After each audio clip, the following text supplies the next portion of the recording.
That's my one.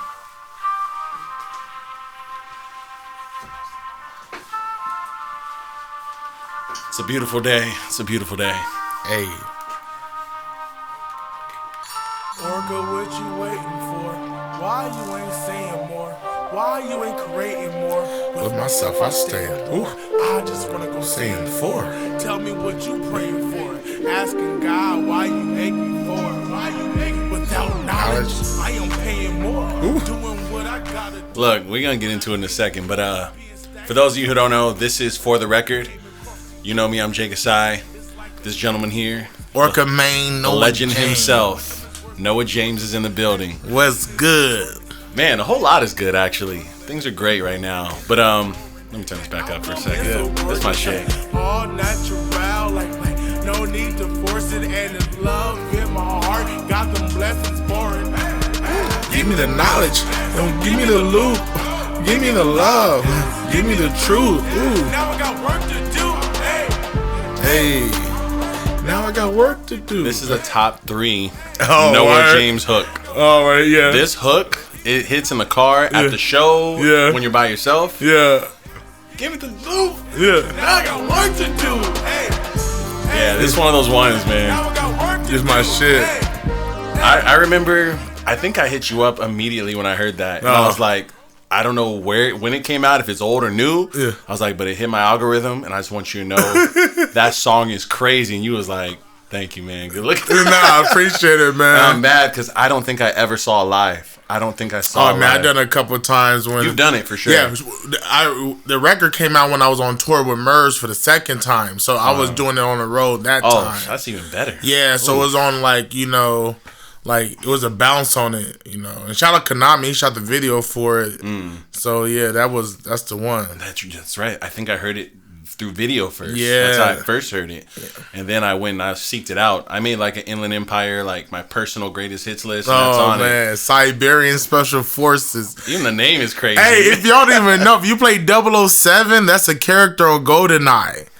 And if I played in Complex with him because he's gray, I would just hide in a corner, right? And you wouldn't see him because he would just be gray.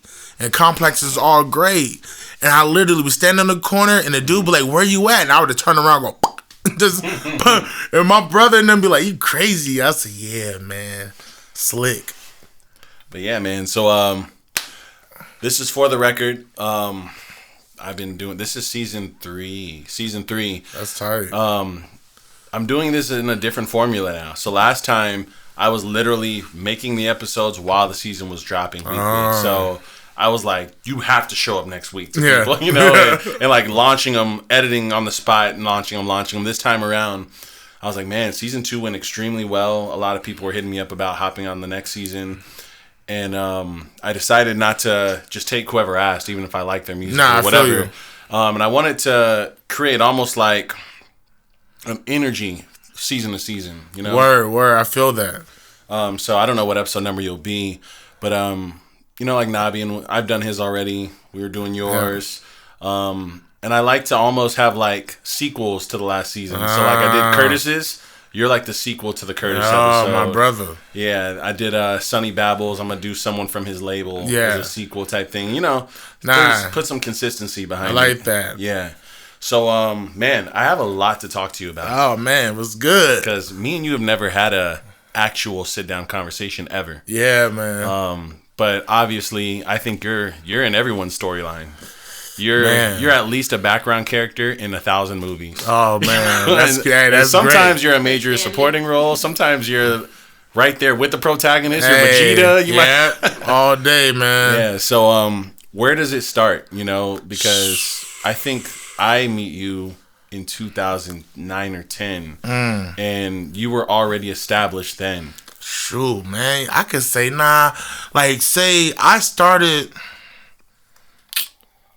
Say in the IE, like I started rapping high school. That's why I know like Cam and Fame Kills. Yeah, and we went to the same high school. Right, Cajon High School, right? Did Freestyle Fridays, rapped in a quad, did plays, did all of that, right? Then I started doing like more of the hood scene in the IE where I'm in Delma Heights rapping. Really? I'm in Rialto rapping. I'm in Little Africa rapping.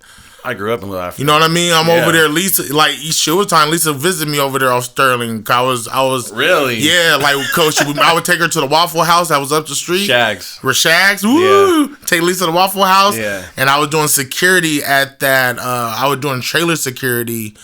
At that storage right there, that right next behind like the Chinese food restaurant. Yeah. So those trailers, storage, I was the trailer guard. My mom worked at that storage place. Oh, word, bro. I mean, like, you bro, probably met her. I really like living in there 24 hours, living in this storage, in this trailer, doing trailer guards, grinding, you know. But man. I'm rapping. I'm paying homies to do my job so I can go rap, right? Yeah. Then from there, I started meeting it was this group called Foundation, DJ Aztec. So this is me climbing, finding this IE, like what the fuck is going on. Yeah. And I just think I started making my name for myself from the ciphers and battling and rapping with from Audio Push to Z Riddler to Dirty Birdie to all that shit. Even Travis Mills and fucking Riverside, you know. Yeah. So I think when you caught me, man, around 2009, I'm like, my eyes, I think I just broke the underground chain. Mm-hmm. Like these chains that was holding me, you know, because this is me starting Common Ground. Yeah, I was not the freshman class of Common Ground. I was like the sophomore, junior year kind of thing, you know. So I knew who you guys were that clearly had been there for years prior, and I kind of floated in afterwards. Man, that was different. Like the early Common Ground, it was just a dojo trying to figure it out and having all different type of styles, and it was so dope because it started reminding me IE have so many different styles that it actually confused me a little bit. Yeah, you know, because I was like, I thought IE was this. Man, I thought, you know what? I knew it was different because I would hear a Dirty Birdie where like, where'd this fucking style come from out here? Mm-hmm. But it's West Coast, right? Yeah, it's very West. It's West Coast with a little bit of the Southern twang to it a little bit, because that's a lot of black people that move this way are from the South. So it was a mix. Shit, I remember when I heard Stevie Crooks, but his name was Jay Fire at this time. I've got shit for that because Jay Kasai is Jay in Kasai is wildfire in Japanese, and people would be like, that's Stevie Crooks' name. Yeah. And I was like, who the hell is Stevie Crooks? And of course, lo and behold, I meet him and I'm like, oh, okay. Stevie Crooks is dope. I remember like, oh, Jay Fire, and I remember like, man, that's different. That's like he's from Reno Valley, but he's not rapping like I'll never forget when I first heard him. He had a record with, it was a beat Nabian and his buddy Tafashe made. Yeah. For Kosher Chris. Oh, and shit. Kosher Chris got some guy named Stevie Crooks on it. And they're like, you got to hear this guy. He sounds like old school Jay-Z. Yeah. And they played it, and I was like, oh my God, where is he from? They're like, Moval. Yeah, like, he sounds like he's just like from the zone, somewhere that's just so hip hop, you know, bro. So that made me go like, all right, man, I gotta be open minded to my scene. Yeah, you know, we got fucking radio bass coming through. His mom would drop him off at the Common Ground. So like, it's really like around that time, I'm just like, I wasn't focused on too much on my career rapping because I'm just gonna do that, but I wanted to develop a scene, like something, like some type of culture and community. You know what I mean? That was like my goal, like some fucking. So for people who don't know, because a lot of my listenership are not familiar with that specific side of the IE, but you built a platform called the Common Ground. Yeah. The Common Ground was essentially like Night at the Apollo, but for local hip hop. Yeah. Where, you know, people, it was literally, I remember my first night there, I opened up for Jansport J and Hard Work. And you guys were like, everyone has to walk up to the stage and give it at least one shot. And if it's whack, you can walk outside again. If it's dope, you can listen. Yeah. And I went, damn. damn. Yeah, man. Like, clock in, clock out, man. Yeah, and fortunately, we were lucky enough that people walked up and stayed there. Yeah, man. And we got through our set, and I think Jansport gave us a shout out at the beginning of his set. Like, yo, those dudes, I never heard of them. They were dope. And I was like, we got footage of it. Like, we got the whole performance on YouTube. Do you? Yeah, we got all the early stuff is all on YouTube. Yeah, man. Yeah. I'm gonna have to go back and watch that. Yeah, like, that's what it's about, man. Like, that's what we wanted to do. Like, it was just, it didn't feel like there was, like, I've said that you're like the IE gatekeeper at one point, but gatekeeping has a negative connotation. Yeah. Because you were more like the guardian angel of the IE, you know, like, you know, if people felt like they were excluded or they didn't know a way in or they didn't know how to feel welcome into the hip hop scene, everyone would say your name, you know, and you were one of those people where you're like, just send the music here, do this, do that, do this, and we will give you an opportunity at the very least, you know. You know, you're like, I can't promise no one's gonna like your music, can't promise no one's gonna like you, but I will give you a platform to find out, you know. That's it. That's all I can do. You have no idea, and I seriously mean, you have no idea how much value there is in that for someone who is probably at home alone making music every day and finally has built up the courage to go, I think I'm ready to do a show, or I think I'm ready to bring this to other people and see how it goes. Yeah, man. I mean, I discovered most of the people I work with now through your platform. Oh, shit. You know, like King Dice, I met through one of your shows. And I'm a naturally inherently negative person, and I've worked on it for years. So I am much more positive now. But, you know, like, I used to, like, people would go on stage, and I love music, so I always would listen. But I'd be like, all right, let's see how whack this gonna be. And I was proved wrong time after time after time. I became a fan of so many people, man, you know, because of your platform. And it was tight. It was like a dojo because it gave. Well, I told people doing Common Ground shit. If you got one song that's fucking fire, it would turn into a region hit. Yeah, it will. Right? It really would turn into a region hit. Then if everyone see everyone fucking with it, I mean, fucking 3D Beats and Bear Swag. Nigga tossing out beer. Everyone like, what the fuck is this? But everyone is with him. You built a machine. Man, and I was like, I started thinking about that. I said, wow, that's amazing, to where that's what I wanted to where we can help break an artist or help push an artist, like, get you ready. Like DIY was, I want y'all to get ready for Artist Runner, this and this and this. So when y'all go do these big festivals, y'all know this language. Y'all understand a simple contract or how to ask for a simple contract. You know what I mean? It was like,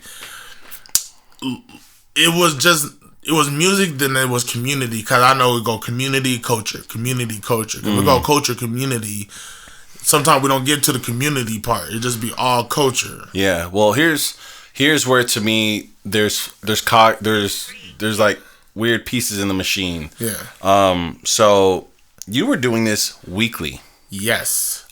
Which means you have to book between at least 4 to 10 artists a night, a week, all year, do the numbers. 4 years.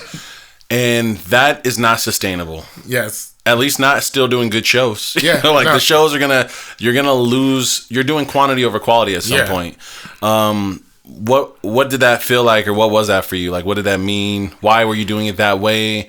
Did you stop? Did you change it? Like, where's your head at? So we started off every Sunday, $1 show. It was $1 to get in. Because there's no saturation. Yeah. None. It's not even over. Yeah. There's none. So now I have to flood. So, because that's what I did with music. I need a flood. I told new artists, what should I do? I said, flood, nigga. Yeah. Flood everything. Like, I remember flooding the IE with almost 4,000 mixtapes. Selling CDs and instants with Ramon Jones and 40 Glock. Damn, I remember both of them. Theory 2 off Riverside Ave and Rialto. So it was like, flood. All right, it's catching. All right, the next year, $5. It's still every Sunday. Flood. You know, no nepotism, no nothing. Just get whoever on, because I got to see who does good, who can headline by themselves, If I bring a big act, who can I bring that you don't have to sell tickets? I can just pay you. Yeah. Because now I'm in analytic mode. I'm writing a list of all the artists I'm booking. So the first 3 years is me grabbing analytics. You're building a database, right? Yeah. People say, "How did you do that?" I said, "I got injured from my job doing security, and I'm telling you, I was doing like." Bouncing security, and I was doing regular security, like armed guard security, right?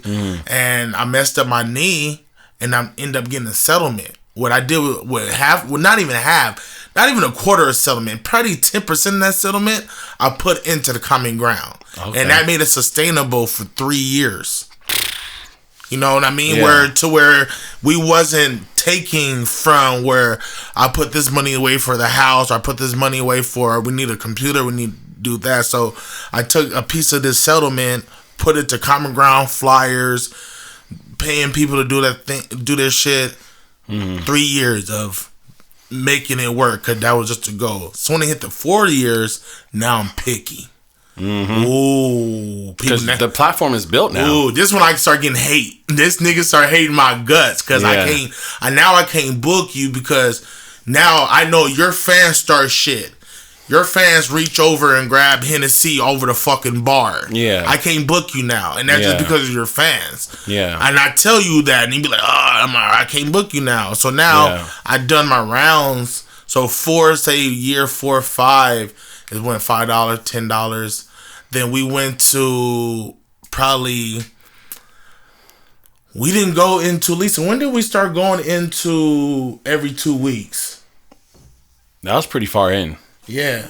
And then bringing headliners. Yeah, like that's what it was now. Cause say year 6, now we bring in headliners. We every 2 weeks now. You guys brought, just to name a few, you brought Blue, you brought Pac Div, I believe Murs. You brought Absol. You brought people who can tour the world. Yeah. To University Avenue. Meta World Peace. I brought us Laker champion. Yep. Man, oh my God, I'm trying to go off the head, but even like I brought Future Legends where I saw something, like I gave Absol his first paid gig. Yeah. You know, so I saw certain things, or I booked Rhapsody when she was in the group with that group from North Carolina. So I remember like, oh man, I see you doing something, or that was just Dirty Birdie said that's your A&R skills, Noah. You see the light in people no matter what. You know something big is going to happen to them. And I would just see that, and that's when it kind of changed to where now I'm booking shows like it's wrestling matches. So by the 6 years, I'm not booking shows all willy-nilly, like sign up on the list and you got it, send me music, you got it. It became more like, all right, if I'm gonna put Kasai here, I might put another one of his little homies, not from his camp, but a little homie outside of his camp on it.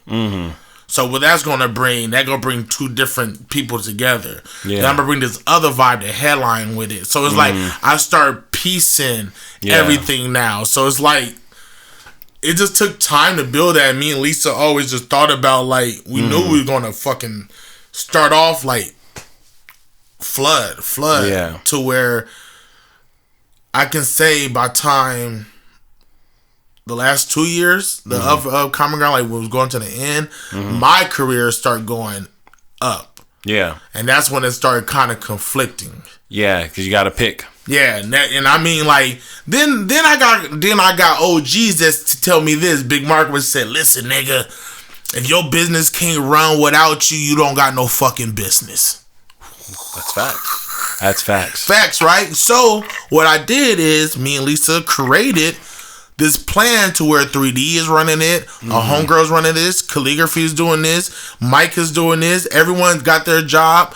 We're not even worried about money. Everyone take your split, do your shit, send us whatever, take care. But let's create this machine now. Yeah. So now we have the machine. So when my OG told me that, the last, say, the 3 years, we start creating the machine.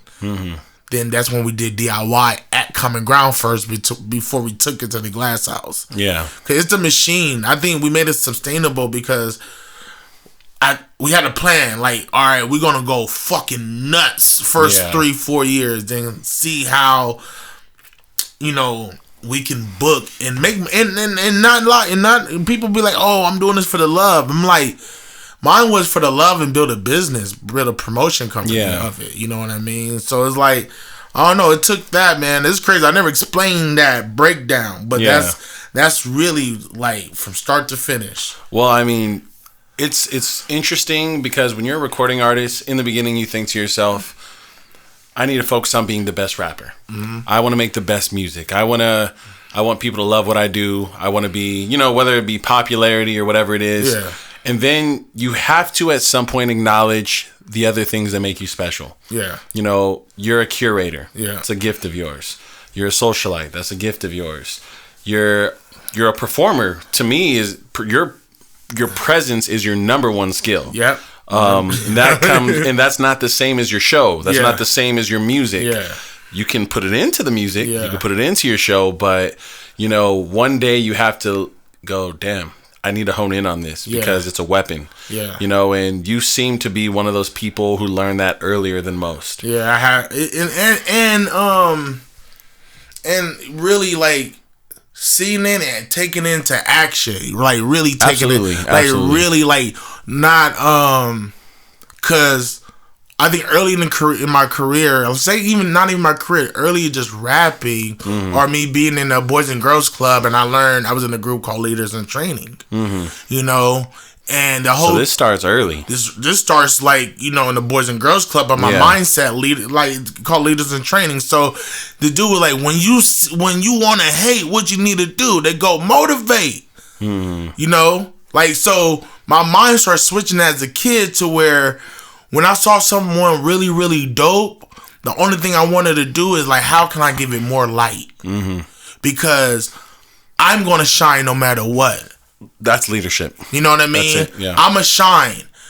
But if I can see how they shine, and when you put two lights together, the lights get bigger and bigger. And that was like my grandmother would give me that vision. She said, just look, light, big. Mm-hmm. She said, light, try to dim it. Now it gonna go dark. So she used to tell me as a kid, like, if you can see people's light and you can help them bring that out, and you're in proximity of that, it's gonna get you. It's like Hit Boy winning, right? Hit Boy winning, Price winning, Cam winning. I always tell everyone winning. It comes back to me. Yeah. No matter what. I'ma love on it. Yeah. I'ma love on their wins. Them winning come back to me. It's crazy. And I tell people that light bounces. Light bounces, but it's like, what's your reflection? What you trying to do? So when I noticed that, like young, like even going into the music, and I realized the space was very muddy, quicksand, and it's not even because it's quicksand. It's just everybody that has drowned is now pulling everyone down. That's what I feel like. It's a quicksand full of arms like this, right? And soon you step on it, everyone just start pulling your shit down, because that's just what it do. That's just what, when you're in proximity of poverty, does. Yeah. Like, so my mindset was like, fuck that. Like, we can't. Or we're going to end up like some of my OGs. Yeah, that's the last thing we want, because we're supposed to learn. We're supposed to learn from that. You go, okay, they won there. We love that. We don't want that part. No. But I have this philosophy. I bring this up on every other episode. But I've always felt with everything I do, there's an artistic standpoint and there's a science standpoint. So for example, with you putting together shows, there's a bottom line. We need a headliner. We need this guy. We need openers. Maybe this is the price of the tickets, the data, Yeah. But then there's also the curation. Yes. It's we don't want to put him on this show because the ambience of this guy, and he'll bring this guy. And that's the art of creating a show, Yeah. When you're in the studio, I've recognized from a distance. I watch everyone I observe. Right. And I can recognize that your stage performance and your studio records were very different, and now they're slowly becoming one. Oh yeah. Was there an observation of that for you? Yeah, man. Because I even you telling me earlier that you started off in the ciphers. Yeah. You were doing theater. Yeah. All your practice was on a stage or in front of a crowd. Yeah. That's totally different from me, which was no one knew I rapped. Yeah. And I had a little microphone at the house. And I'm just by myself working on my craft because I'm trying to build it up, before I present it to someone else. I feel you. So for me, I'm almost a studio rat first. Yeah. And I had to learn how to turn my studio thing into a stage thing. Yeah. For me, I struggled on a microphone. I struggled on the stage. I had to pay my dues and really learn. Nah, I feel you. Nah. I feel like you started the opposite of that. Very opposite. Like, shit, I didn't learn how to read until 9th grade, bro. Like, until I got into high school. Till, like, a teacher from Black Student Union got me hooked on phonics. So I read off memory. Everything, like, off straight up memory. Like, I remember when I started learning how to read, my English teacher asked, she said, I like the way you read because I know how to rap before I know how to read. You're like Nick Cannon in Drumline. You know what I mean? Like, yeah, I can drum. Like, he can drum, but he couldn't read the music. So, me not know how to read, but I can freestyle and shit. So, when I learned how to read, I remember I read Lord of the Flies in a rhythm. And my teacher, like, that's your grade. You don't have to do no paperwork. Just read for the whole semester. And your grade going to be that. I give you an A. Just read it. Cause I read, and she said you read with enthusiasm and you read with passion and you stop and you figure out and you go back into it. But she said the students love that. Yeah. You know what I mean? That made me go into theater. Interesting. Like, that made me How do you think that's affected the sonics of your music? It's the best now because I hated the studio. I hated going into the studio. That's hilarious like for Ramon, me to hear. I hated the fucking. I like, man, like, I could memorize this shit and perform it. And Ramon Jones said, "Nigga, it don't work like that." And Jinx too. Elto Santos be like, "Hey, fool." Curtis would get. Everyone would get, bro. Everyone got on me because I wasn't a studio rat. But I would write. So that was the hard shit because guess what? It's the opposite. I have to write. Yeah. I have to sit down and do this to where, let me just go off top. Then, I'm going to see when it clicked. When did it click, man? Sitting down with Dirty Birdie. Yeah. And sitting there with Dirty Birdie, went to Dirty Birdie, and he was like, man, you got to put this work in and everything. He said, you gotta fall in love with the process, and that's the first time I mean hearing that, like, about music. You gotta fall in love with the process. You gotta fall in love with the process. So I said, how can I fall in love with this process? And it took me like fucking 5 years until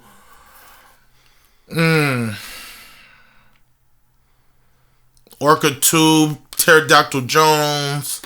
I mean, does this correlate with, like, obviously, I know you recorded with A. Brook. I don't know if you still do, but you recorded a lot with A. Brook. Did that help facilitate a zone? Nah, you know what, man? Being in a motherfucking band.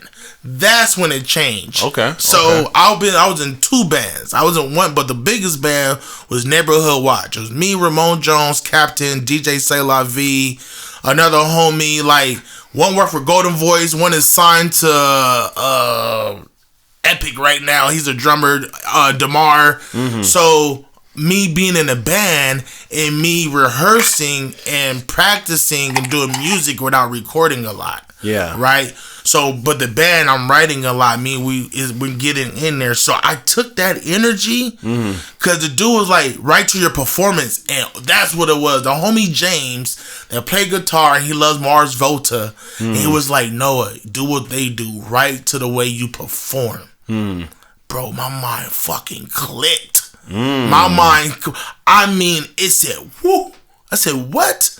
He said, because you like breathing. So I write to how I'm going to breathe. I write to pockets, how I step. I write the way I perform. I write to perform. Right. So every record, just about a lot of my records, is writing to a performance or how I perform this. Well, how would I see the crowd tramp when I say, I talk to my shadows.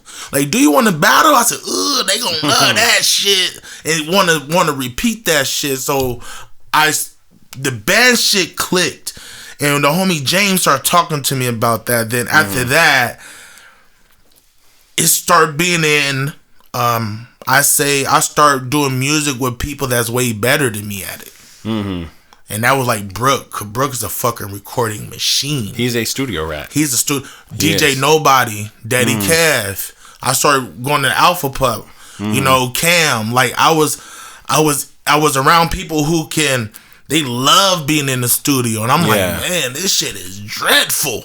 Right? I want to go perform this shit because I'm just so used to it. Then by the time I got used to it, now that's what you're seeing. Like it's a lot of that, and I really going to studios where fucking Richard Wright.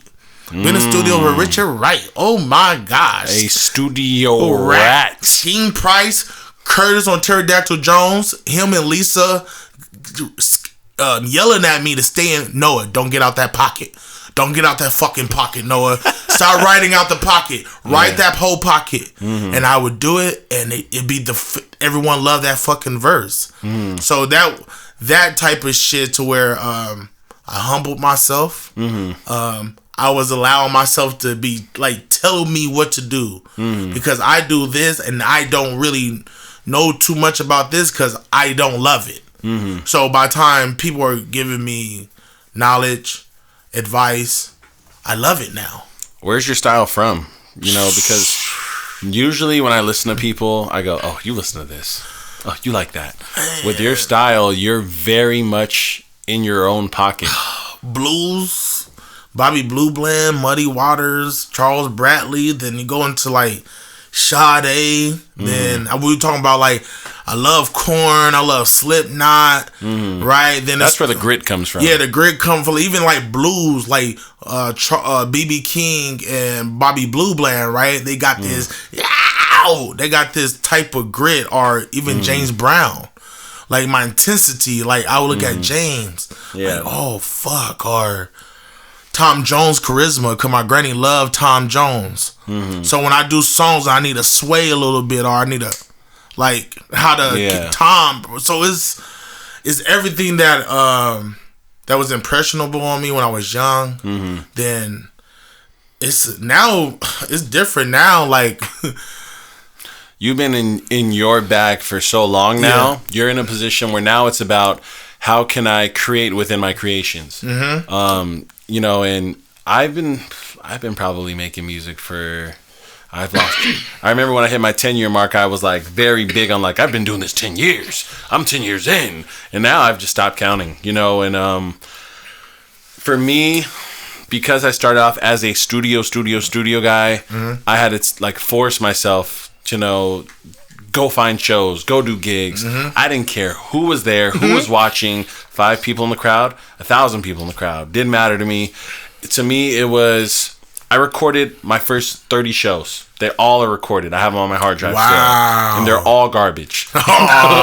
And I mean that because I'm very critical. Nah, and, I feel you. But that's cool. Like, I tell people, like, the old rap me, I destroy that nigga. Yeah. He's not me now compared to him. Yeah. Back then, he want no parts of me. Yeah. And that's always should be key. Because I listen to some shit. Like, oh, nigga. No. Yeah, you know, that's growth. That's growth, you know? Yeah. But, you know, for me, I've kind of finally reached a point where I've mastered the balance. I feel like my live show is as good as my studio recordings. Yep. You know, and then it turned into, okay, well, I feel like these are both pretty much squared. They're good. It's a packaged good product. Yeah. Now, what do you build from there? You know, and how do you make it feel new to yourself, and how do you re-inspire yourself, excite yourself, and not do the same things over and over and over. For me, because I'm a studio rat first, it was, how can I go navigate the studio different? How can I approach making the song in the studio in a new way? Yeah. Did you start off with, how can I do my shows in a different way? Have you ever rethought how you approach a show? Yeah, because me and Lisa would sit down, like, what songs to start with, what tone to use. Yeah. I have a lot of questions about tone and performance for you after this. Like, but all of that, like, how I want to start, tone, what I want them to chant, how I wanted to start, how I want to disrupt the energy to bring it back down or bring it up. People forget, I was a bouncer at a club, right?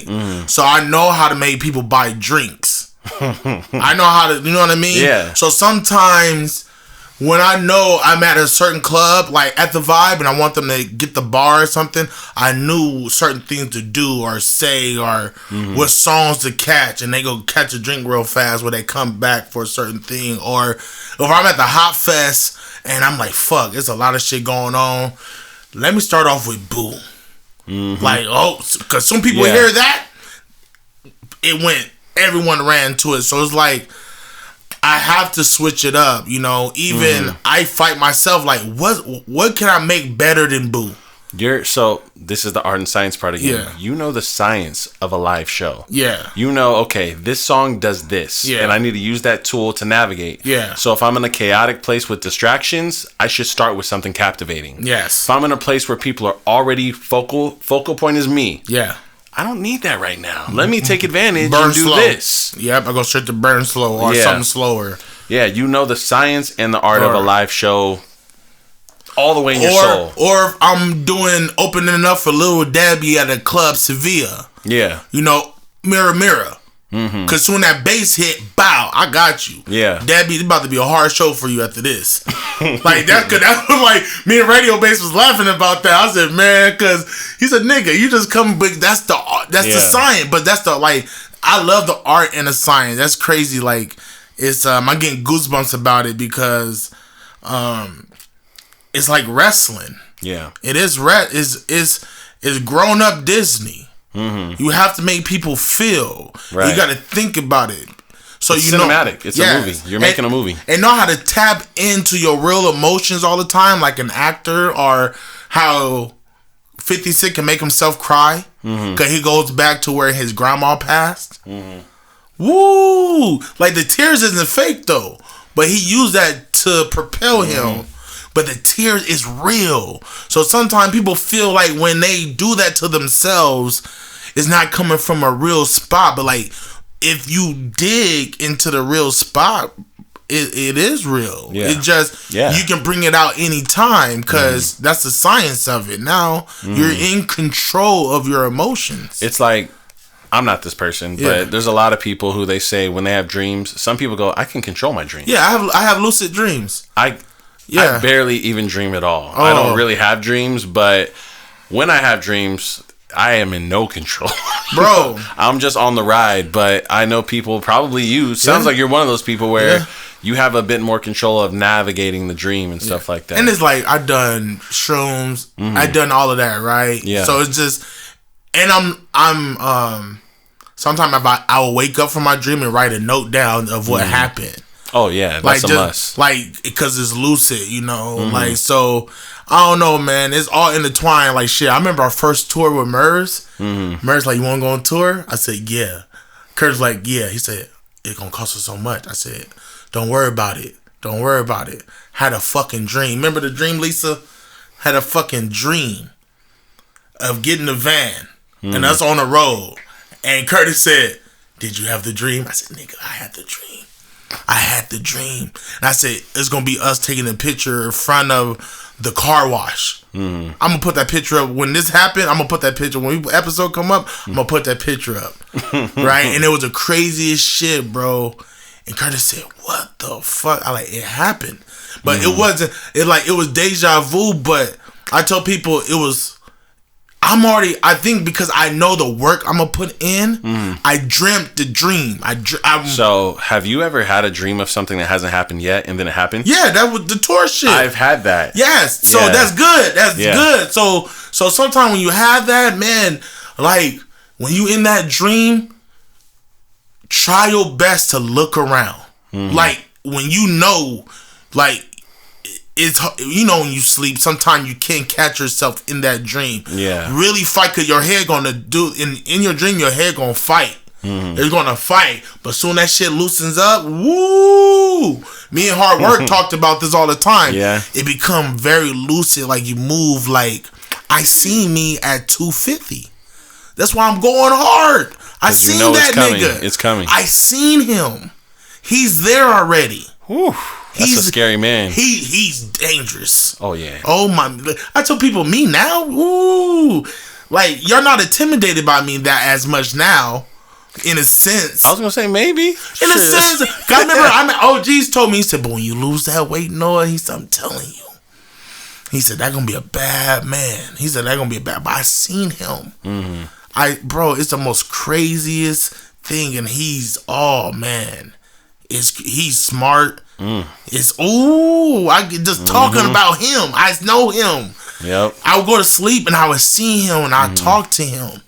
And it's like, keep going. Just, hey, don't even worry about it. I don't even ask him. I asked him how old he is. He said, don't worry about that.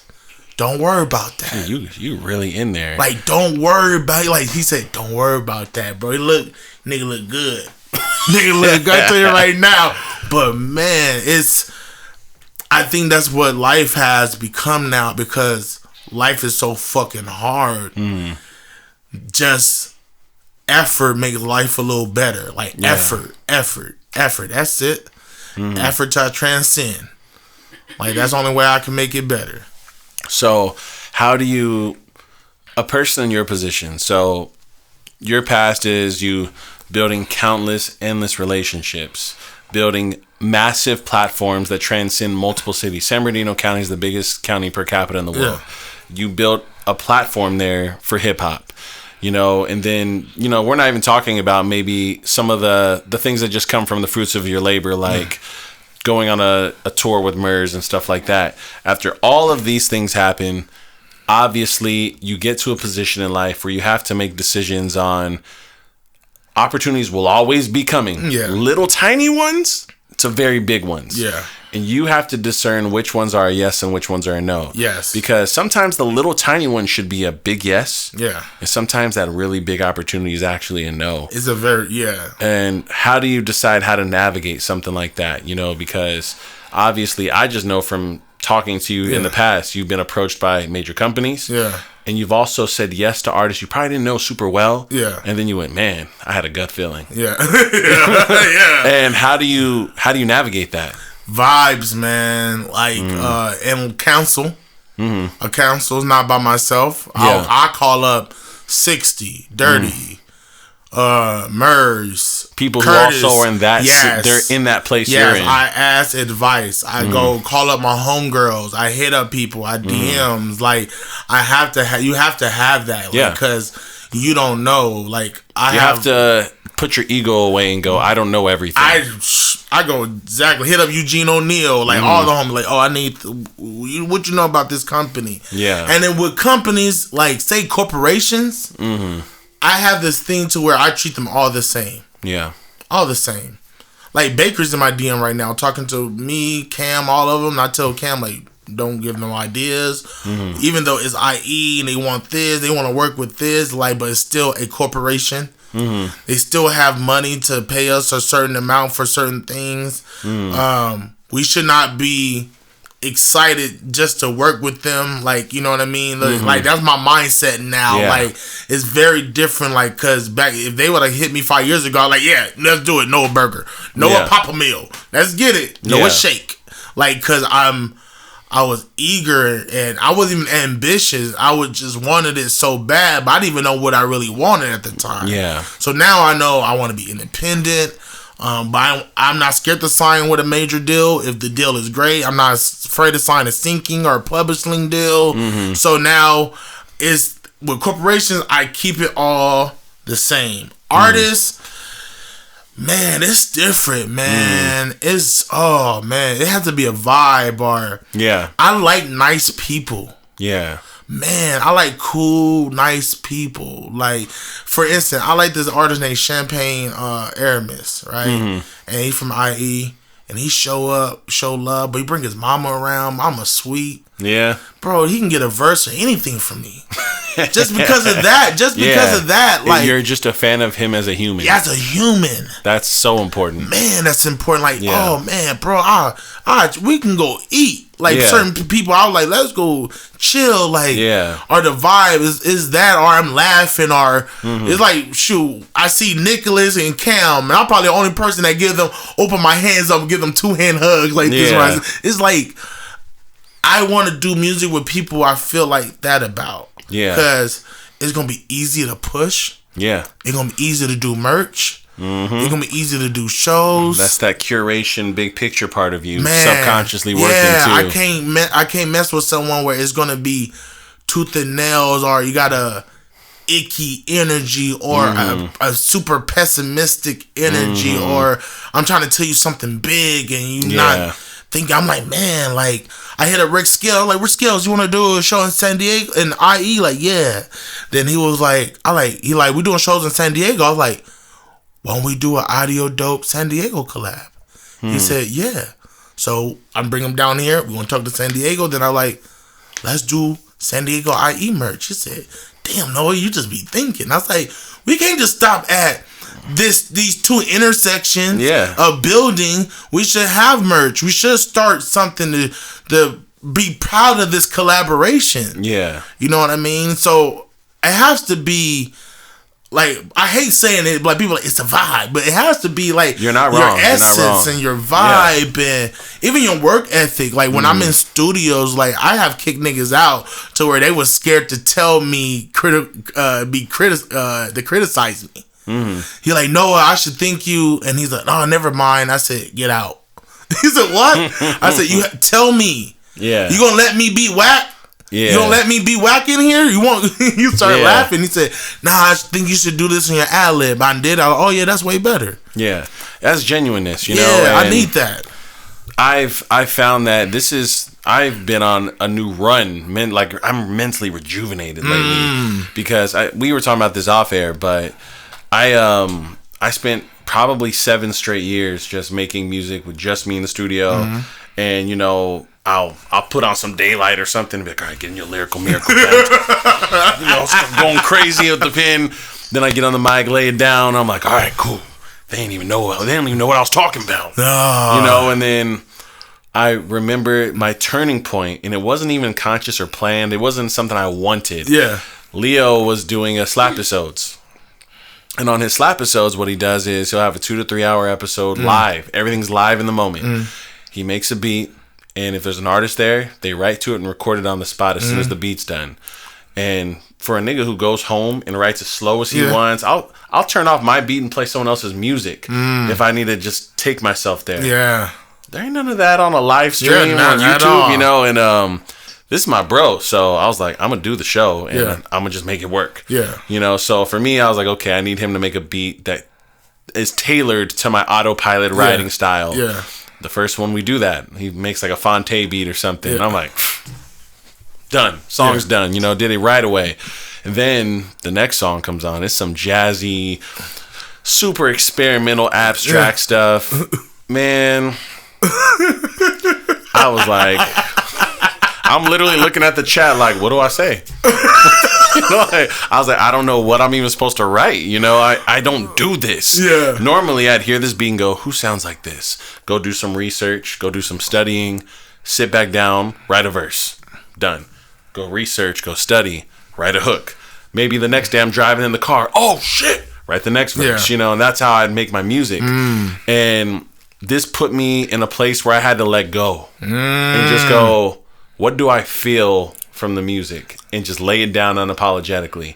And if there's energy from other people in the room, if I hear her humming, say it louder, you know, collaborative. Yes. And it makes you realize music's a social activity. Yes, music's a group activity. Hip hop's the only genre where we have this weird ego of I have to do everything alone, all by myself. And that's so. There's not another genre of music like that in the world. It's Ronin. It's Ronin life. Yeah. We're Ronins. That's what it is. When Cam will put Ronin, like we're warriors and Ronins, man. It's our mindset. Like look what we grew up watching. Yeah. Like all of it is to be in a corner. I got these bars ready, right? Yeah. But then you see how music is done back in the day, where it's a group. A big group. And several people. People get intimidated by that. Yeah. People get intimidated to show their work and all of that. And I feel like now how I create is totally different. Same. Like totally different. I do 24-hour sessions now and bring people, and people come in by different hours and different like that. And I'm like, let's create. Who got something? It's so freeing because there is no writer's block. Nah. There's no awkward moments. It flows. Everything's natural. You know, every year for my birthday, I'm not really like a happy-go-lucky, let's go to Disneyland person. Yeah. For my birthday, let's just block out a whole studio and order my favorite food and drinks, and let's kick in the studio. Nah. And we've done that for 3 straight years now. And this past time, each year it's just like the people, kind of like you were saying earlier, like, who am I just a fan of right now? Yeah. Who am I just enjoying as a human? Yeah. This past one, we had just finished DIY. So Curtis came. I've been working with Sonny a lot. Sonny and his whole crew came. Me and Leo were there, you know, and it's just Ray shows up. You know, all these people are there, and it just feels good. Yeah. You know, and the music's playing, and everyone trusts each other. Everyone loves each other. And I was like, damn. I've never done this, and I feel like an idiot for never doing it. Oh, man. And it feels good, man. Yeah. But we just don't know. That's the growth of it. Yeah. That's what I love about it now. Like, it's just seeing the growth and who you can vibe with. Now it's not like looking for the big artists. Yeah. It's like my homies. Exactly. People who I vibe with. Mm-hmm. It's going to go off. Yeah. Like, no matter what. So now that's the point now for me, like, in creating. Nah, I love that, bro. There's no other way, man. I'm jealous, man. I feel like you learned it a lot sooner. Man, you know what? Pandemic, like, I was doing it sooner, but even during pandemic, I dove so much into it. And my granny passing, right? So I mean, I'm creating like 17 songs in these 24-hour sessions, right? And it's so beautiful, everything, and damn near releasing all of them, right? We're like, C King was all created in that moment. When you're doing sessions like that, is there an exact structure plan to each song's being made? Are you going, today we work on this album? Or what are you thinking when you So I play records and see what I want or need. What I want to tailor to this, what's going on, and what even beats I go through my I'm a beat hoarder, so I go through all these beats that people send me. I go, oh man, I want that. All right, this is it. If I need writing and I need a special tone, like I know I can Speak Geeks got a real good raspy tone. Yeah. So I hit Speak Geeks to write and use his tone. Then I'll bring Eugene O'Neill because he sings and write and know how to top line real good. Then we have Brooke with engineer, produce, and sing and write too. So he's got a lot of angles. Lisa's writing a lot. So Lisa Lisa got her BMI ASCAP. So Lisa wrote the Sweet Love hook on C King. Okay. So it's like everyone, even if you put a little piece in there. So Ray's down there. She come with so it's like I know a meal got to be prepped. And we got all the ingredients. It's like a TV show, and they got every ingredient. Yeah. And we don't want to make. Yeah. It's like that freedom, you know, because we are I'd say I'm a career musician. People ask, I was like, I'm a rapper. I'm a career musician. This is what I do. Yeah. This is my livelihood. I go in the mindset like, man, I have to go in the studio with that piece of that so I could create freely. And I do 24 hours and 12-hour long sessions, so I'm not thinking about time. Yeah. At all. I'm not thinking about time. I'm not, because I don't write in the studio. I don't write too much in the studio. Someone called me a Zen writer because I write outside a lot. I write at Disneyland. I write at clubs. I write at. So the songs you lay down, you've already written somewhere? Like some of them, like I kind of like not all the way finished, but the idea, some of them already got this certain idea already. And sometimes I even got a beat to it. I just wrote the idea and start figuring it out. We're very similar. Yeah, like we're very similar. I have so many so I went to school for film, and screenwriting and stuff like that. And there's this special writing concept, and it's never stop writing when you're stuck. You know, and they're like, if you're writing and you're on fire and you think you're going to be stopping soon, stop. Yeah. Because when you come back, you're going to feel the momentum of your last sector and you're going to flow from it. Versus when you write until you go, damn, I think I'm out of ideas. Oh, yeah. Next time you come back, it's a dead end. Yeah. You know, so I took that energy and I put that into the music. And I would like write the hook first. That way, next time I come back, I'm like, damn, I don't fill the gaps in, you know? Versus me writing one hard ass 20-bar verse. And then being like, I got to top that? Yeah. You know, like 4-bar delivery. That's If I catch that delivery and I get up and I step in it, because my thing about delivery is like how I step in it. So if I step in it correctly how I want it, bro, everything else is well. Because Lisa said, get the first 4 down, you good. Yeah. That's all she always tell me. Because she noticed that about me too. If I get the first 4 and I like the delivery, everything comes together. You know, then Tumex told me recreate my hits. So, like, draw inspiration from self all day, like right. So, like, Mirror Mirror on the Wall, like that Mirror Mirror song comes from a 4-bar bridge from Granny Said. And I put it over here, and then I like, God damn, that is hard. I already got the fucking the verse comes out easy now. So it's like, then I write with no beat. I like writing with no beat. I like writing like a bag in the wind. I want to catch my own drift a little bit. That is crazy to me. Like, I want to catch it a little bit. Like, ooh, recording with Nabian. Oh my God. Oh, I said, Nabian, you are a goddamn angel.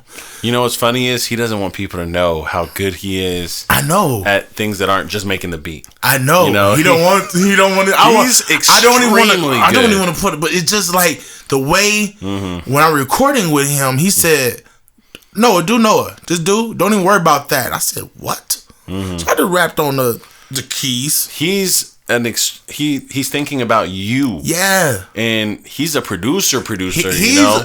I can call him a super producer. Yeah. Because it was a note that I was trying to catch. And he like, nigga, no, Noah. Sing it like it's to Lisa. Lisa, sing it like it's to me. And I said, oh, now I caught it. Cause I don't do auto-tune. Yeah. So because of him, I can fuck some auto-tune shit up now. Yeah. Because, bro, Nabian is different. Absolutely, he's like, an alien. He's not from here because we did 2 songs and how I write easy, fast. Like, everyone's top lining. The hook is crazy. I went in and he said, "Oh, he just started laying his drums." I'm like, dude, this is fucking nuts. I see why. He's the only reason I will go to a major label where they give me that big ass budget and I throw it to my bro. Yeah, let's go crazy. Yep. Let's just go crazy. I'm gonna do like how Pop do it, because you know Pop. We were just talking about how the difference between pop, like country, and everything else between hip hop. Hip hop is magic. Yeah, it's pure magic. It's pure magic. That's all it is. And it's a lot of different producers, a lot of different engineers sometimes. So the splits is ridiculous. Too many heads, too many egos. It's ridiculous. Pop, man, one producer. This label already paid it. Yeah, it's done. They already paid. No one's it's done. So I like that, to where I like, if I get a big lump and I like, yo, let me go, and it's my brother too. Yeah, I'd rather like that. Yeah, because that made me think different too. The way I record. Yeah, like people started hearing me without drumless shit. Like, I'm rapping on shit that don't have drum, like it have drums, and it gives it the. It's your presence. That's that presence thing I was talking about. That's crazy. Fucking Nabian. Yeah, man, it's crazy. The episode of me and him isn't out, but we talk about, like, I met Nabian when I was like 11 years old, and we were friends before music, and then my first songs I ever made are with him. He just tweeted maybe the other day, like, the first studio setup we ever had was 2 little computer speakers and like a plastic stick microphone that looks like a finger. And that was what we used to make music. Hey, man. And we were making complete garbage. Hey, man. No one knew I rapped except Nabian and like 5 other people. So I didn't want even my mom to know I was making songs. So, you know, I'm like whispering on the beat, you know, and it's like a Ninth Wonder beat or something I downloaded already. You know, I'm about to. You know? Shit! And he's part of the reason I finally blossomed into a person where he would beatbox at Cajon. Oh wow! And we would start the ciphers, me and him, and we'd bring in other people. And I was like, I can perform I'm good enough, you Man, know, and the light turned on, you know, and it starts there with him, and it's so crazy that we're in our places now, and I mean, he's out of here now, but still, I would tell him, bro, I said, you always rap, bro. Yeah. Like, I told him, like, he got to get a key or something. I'm working on certain shit for certain people in the IE that we got to start giving that recognition.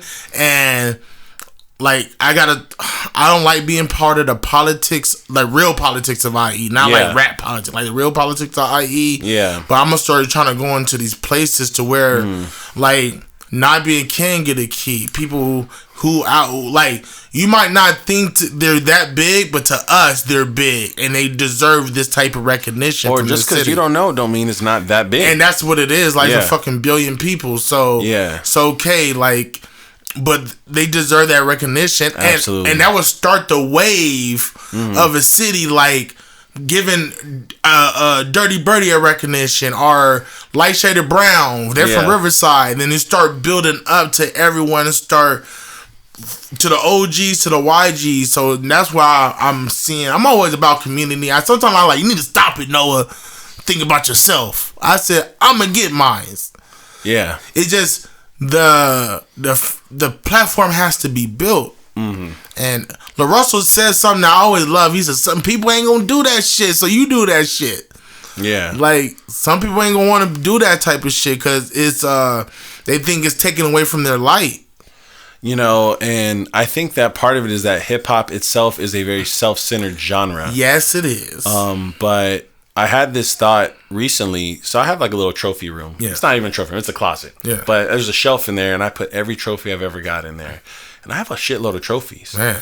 I have filmmaking trophies from film festivals. I have them from perfect attendance in elementary school. Like, it's not even like significant things, but it's someone giving me recognition for my hard work. Yes. It doesn't mean it means something substantial to the rest of the world.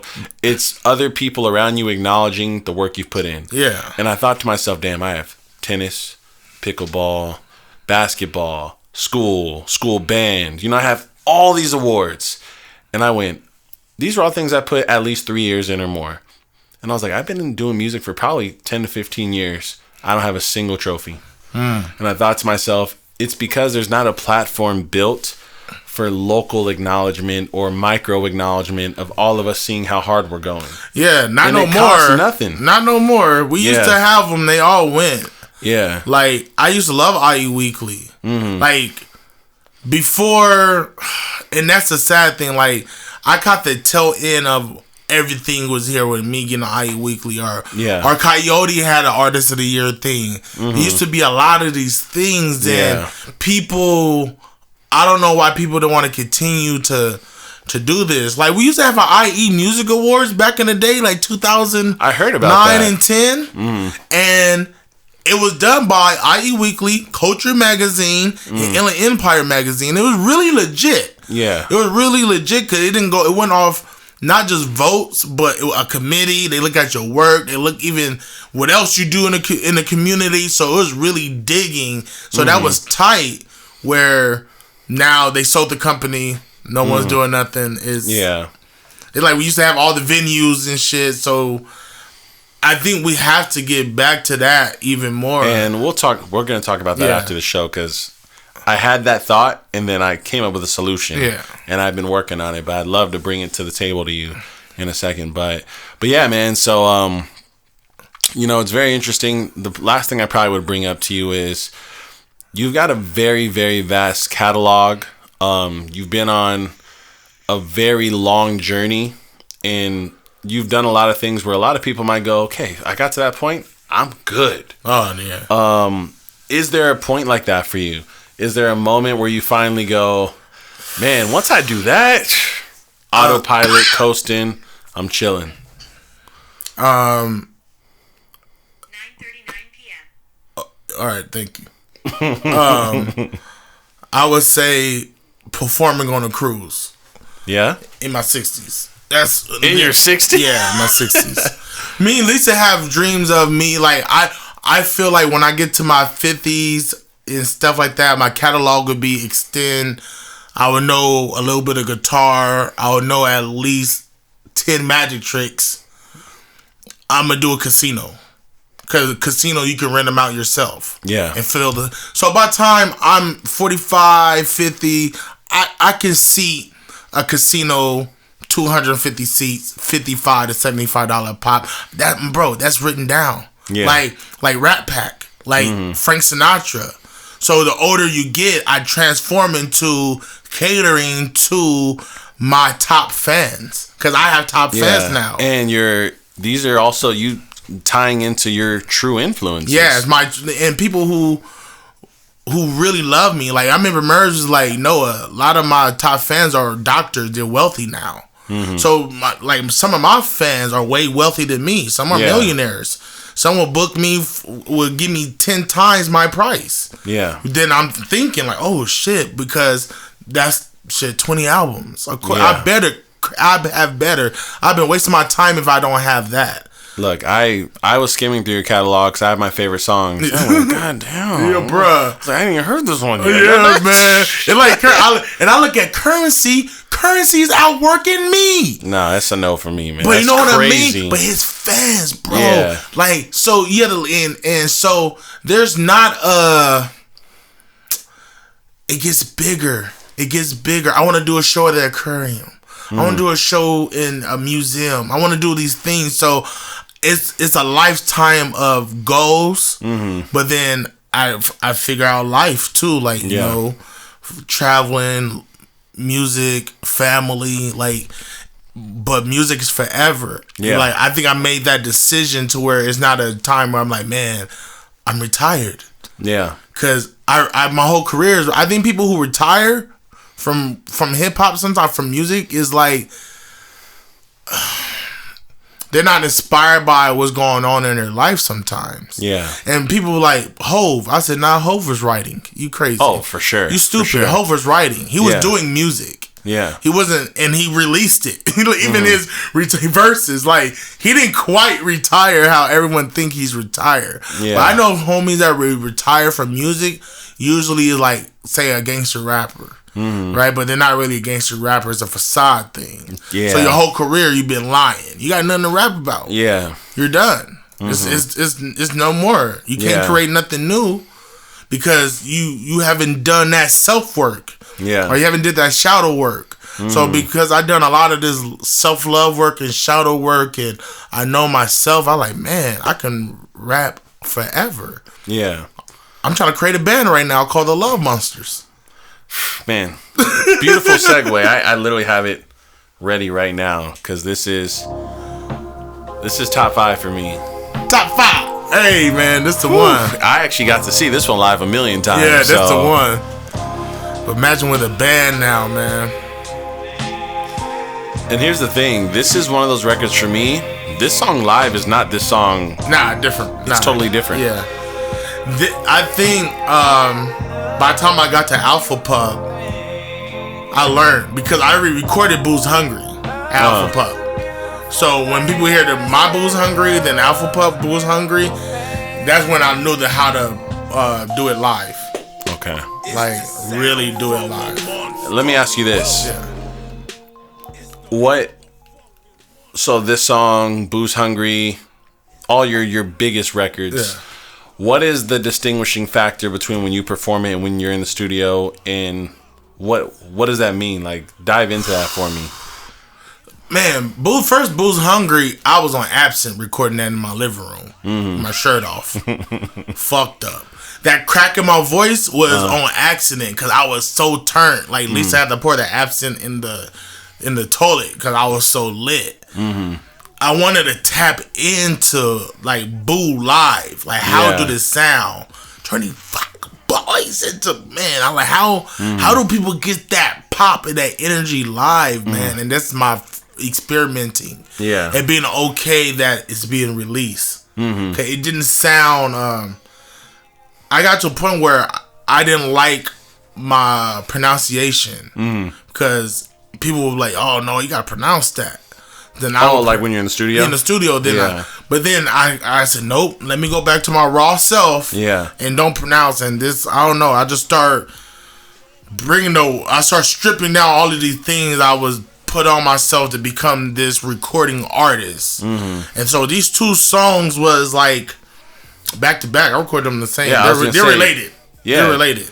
You can hear it. Yeah, they're definitely related. And to me, that project, Granny Says. Yeah, Granny Says. That whole project is a certain pocket in your life. Yeah. Where I'm just like, what happened? Like, he's Yeah. on one. Yeah. You really hit a bag that to me was almost from my perspective on the outside, it was a second wind. It was no, definitely. I'm back.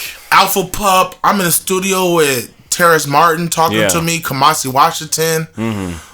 He's talking about Thundercat. So I'm going to LA a lot, going to the Alpha Pup studio, getting cemented in this eccentric community. The Toki Monsters, the Open Mic Eagles, the Dumbfounders, the Anderson Paak, Breezy Lovejoy at this time. You know, there's a lot of stuff going on, and people were really digging my sound. Like, they're telling me, your voice, Noah, you figured out what to do with your voice. Daddy Cav would be like, do you think that? Or did you think that at that time? No, I didn't. I just knew it was powerful. Yeah. I didn't think I knew how to control it well at that time. Till Daddy Cav started pointing. He's all science. He's creative with he's science. He's really like. Well, I love the ability to. So like, you and me as artists, even if you were originally 100% art and I was 100% science, we have to find a way to gravitate more to the center over the years. And that's. But it feels good to reach out to a guy who was 100% art and bring him around you, or a guy who's 100% science. Bring him in your orbit, and just feed off of that thing. You go, I don't want to be that, but I love to feed off it a little bit. Yeah, he like this Daddy Cav like random too. I'm thinking I'm killing, and he's like, hey, more passion.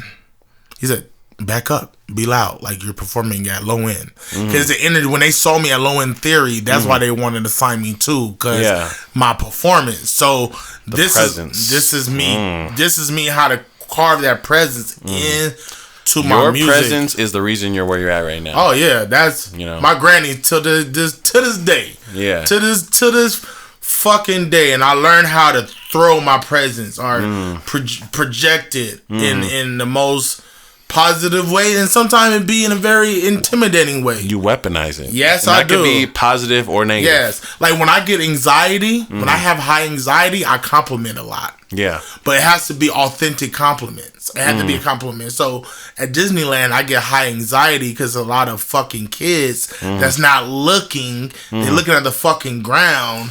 And I'm afraid that they're going to fall and bust their head. And I don't want that to happen in front of me. So I have this anxiety to where I'm looking at them, right? And it'd be like a dad with his 3 daughters and they not working right. I just, excuse me, princess. I said, I love your dresses. And then the father is so happy that his daughter got that, because he just spent $1,100 on 3 dresses. So we would see that to where when I get high anxiety, I'm pleasant, but I even become more and more a little pleasant to counter what's going on. Because I can have a panic attack, I maybe can do that, but that's always been me. Like I find a pleasant way how to balance myself. You know what I mean? Like it's crazy, bro. It's a wild. Science is wild when you really think about how chemicals work or your brain work or how emotions work. You know what I mean? Really, and it helps me with my tone. Yeah, that's. I thought I said the last was my last question, but it wasn't. So I struggled with my voice. That was my first real musical struggle, which was I had like a pillowy, low, deep voice. No one I listen to, no one I'm a fan of sounds like that. And so in my head, I'm going, who could be a fan of my music? Or who could be a fan of this voice? Who could listen to this, not just for a song, for an album? Yeah. Who's going to sit through this? And it took probably 3 or 4 years, and this was also why I didn't put out an album for a while, to go, okay, how can I make something that I can imagine a person playing and enjoying? And that's also why, like, my first few projects are joint albums, me and Stevie Dub, me and Cam, or me and, I'm with people where their voice, I go, everybody likes that voice. That voice is tight. Now they just got to sit through one more verse from me, and I like the verse, the verse is good on paper, you know, and it took me separating myself from everyone and putting out music regardless of what people think of it, and then sitting down with people who authentically like things, and kind of like you said earlier, now I go back to those songs and I listen and study them and go, I'm gonna draw inspiration from my own work. Yeah, you know, and I'll be like, okay, man, that song I did this with my voice. What if I turn that into a song? You know, what if I take that little sector everyone loves, and that's my next hook? You know, and stuff like that. And you know, now I'm in a pocket where, man, I got full records where I'm not even using my rap voice anymore. Now I'm using all these other tones and stuff. So for you, there's the signature Noa James voice. You know, I know that one. It's the one on Boost Hungry. It's the one on Love Monster. Are there other voices that you're using? Are you that kind of artist? Yeah, I got low tone this one, or I got high, like give me the knowledge, or I got that one, or I got dream big, hustle hard. Like that one, where I use the hard, created my throne. So I got that, or I would have my hard R's, you know, in a cookie jar, like that right there. So I have a lot of, and it's me doing like voice exercises before the shows or before recording, or talking to a voice actor, like use this back here, or I got what's his name, Samuel Samson. Like I got characters. Have you ever thought like I'm gonna do a whole Samuel Samson 16? You know what? Yes, I'm gonna use. I have a voice called Scoot Scoot, right? And it's my Disney voice, and I kind of pitch a little bit, and I go a little higher, like Scoot Scoot. And Merz was like, it's almost like Quasimodo, but not Noah. I need a whole verse in this voice. I was gonna say I need that. Yeah, so now I'm in the stages of doing certain things where I have my natural low tone, high tone, mid tone, aggressive tone, fucking Hyperion tone when I'm just fucking psychotic. Yeah. Or I try to go real soft. And I have to credit Lisa on that. Yeah. On my tone, because Lisa will be like, I'm not listening to that. Literally, she'd be like, nope, that's not the tone. Yeah. That's not the tone. That's not the, like to figure out, like, how do I sound on this type? Because I have a muddy voice. My voice cuts through nothing. Yeah. Like, I told people, Me too. I was very similar. Like, so I learned, like, say, we're on tour with Fashawn, right? And Fashawn was like, what type of swordsman are you, Noah? Like, flow-wise, like, tone-wise. I was like, what you mean? He said, I have a high-pitched tone. Like, you know how Fashawn raps? Yeah, yeah. High pitch. He said, I'm like a Ginsu. Or sometimes I can be a fencer, like, because I can cut through any beat. Like, Kendrick can cut through any beat. Yeah. Like, you know, certain people, Assad Ill or Lil Homie, sometimes people who got a little nasally, but they could cut through any beat. And he said, so what are you? And I'm like, shit, I might be like a spiked bat. Or a mallet, or a sledgehammer. So he said, what do you do? I said, I find beats with space. Yeah. That's it. I find beats with space where if I do not knock down a wall, not going to be too much destruction. Yeah. It'd be more like on some fetish. You know, when people like seeing pimples being popped. So I have to be this way where people like this type of tone to where this aggressiveness, how can I get a woman? Yeah, cause that's so. When I figured that out, like, it's not too scary. It sounds like passion, more than aggressiveness. Yeah, you know, it's a lot like art mediums and stuff. So, for example, there's different ways you can make a picture, right? Yeah. You can draw with a pencil, a paintbrush, watercolor, pastels. Yeah. But there's a specific medium pastel goes on. There's a specific medium pencil goes on. You don't go get hard canvas, or you don't go to a brick wall with a pencil. You know what I mean? Now, if you have a pastel, you can get on a brick wall and go crazy. Yeah. And it's going to pop. Yeah.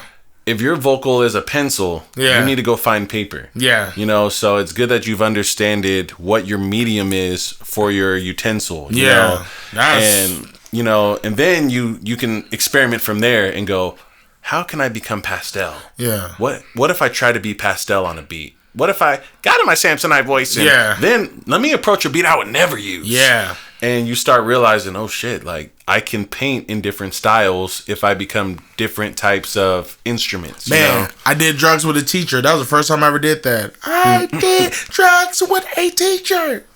Like, that's me in the back. I'm like, and it was like, you know. Yeah.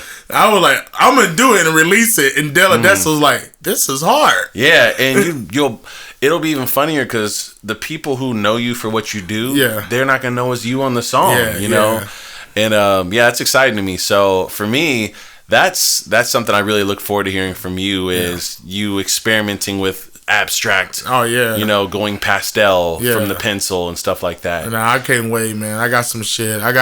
Shout out to everyone that hit me with their request. Like, no, I need it in this tone, but it's tight. I waited till this is me being science. I waited till someone asked me. Yeah. Like, oh, you want it? Mm-hmm. That's tight. Cause I got a lot. I could keep doing this, but when they ask, like, okay, I do it. Mm-hmm. I just need one person to ask me to do it. Yeah. I need one, and after that, I do it. Cause it's that one. There's a lot of you. Yeah. So that's all right. Cool. I got it. Yeah. You know, you've I had this conversation years ago with Speech. Me and him both have low raspy voices like this when we rap. And I told him, like, turn on the radio. Play it for 2 hours. Ask yourself how many songs you hear someone rapping like that. Mm-hmm. You don't. Now, go on Spotify. Ask yourself how many rappers with that voice are going on tour across the country. There's dozens of them. Boldy James, Earl, Tyler. You know, these guys are going on tour around the world. Yeah. And I told him, we shouldn't compare ourselves to the radio. We should understand that we need to go out there and find those people who are looking for that sound and be patient. Because if you just get them one at a time and you build them up, they won't go anywhere. They won't. They're going to love you forever. They gon' and if you keep giving it to them, that's why I'm consistent too. Like, they want this. They want this style. They want this. And there's nowhere else to go to get Noa James. Yeah, man. Where you gonna go? Like, I look who had this voice, and some of them do. That's why I did like Shitty Energy or Love Monster and Booze Hungry, because people with my voice, that's where we kill everyone at. Like, who else has your voice? I go the Bone Crusher. Okay. Now that's where that's about say power or say musically. Then I go like Disaster. Me and Disaster talk about who's the loudest, and I'll be like, I'm way louder. But it's it's power. Then it's fucking rock. It's after that. But when I learned I had this unique voice, I got people like, no, we gonna make a lot of money off your voice. I love when they say that. I'm like, sink in, let's go. Because that's where people who have muddy voice, we get to get the muddy song, the grit song, shit, a vampire song. Embrace it. And they love that shit because country is mud. You know what I mean? A lot of shit that's deep, dark, and beautiful, it can be very muddy. So now, and I rap over bright beats. That's one thing I do. I find bright sounds. You juxtapose your vocal. Yes. I find bright sound I need saxophone. That's going to bring out everything. Yeah. I need this to hit right here, so my voice becomes the sunshine. But it has to hit like this. Yeah. My voice isn't sunshine, but if it hits like this, it's gonna be. That's how it should be. It has to. So I'm yin and yang. Yeah, cause I know I can't just always be on that friction. Yeah. So I pick light beats. That's how I feel about Future. Future, you be in the club lit, vibing to him. He talking about killing himself. Yes. Yes. You're like, let's go, turn it up. It's the Walt Disney effect. That's why I like Disneyland. Like Walt did something to where he can turn something so fucking dark. You know, into the happiest place on earth. Even what's the movie Mary Poppins? The whole movie is about a woman, her family, the husband is a chimney cleaner and a comedian, can't find work. She's at home with the kids. She can't handle it, so she goes out and try to kill herself. Mary Poppins is the lady's sister that comes save her. That's a dark ass story. But we see fucking animals and cartoon characters in Mary Poppins, but it's a really dark ass story. Yeah, and I think that's how I try to approach my music, because I know my shit can get really dark. Yeah, so I try to I'm gonna give you something bright. Yeah, your music's very much, it's wisdom, it's experience, it's you letting out whatever's inside. Drugs. Yeah, and Yeah, man, you painting the picture with bright colors is very dope. That's dope. Much love, man. But yeah, man, this has been For the Record. For the record. Orca Mane, Noa James. Bless. There's a lot of nicknames for you. Orca Mane, King Kaiju, King Orca, Intelligent Elegant Elephant, Hockey Mask Haitian. Ooh, I love that one. I forgot about that one. Man, what's another one I got? Captain Booger Sugar. For the record, it's your boy Jay Kasai. That's Noa James. I'm Granny son. She's Miyagi, I'm Daniel son. I get it done. I miss a crane kick like I'm the one. Turn my pain into a chain.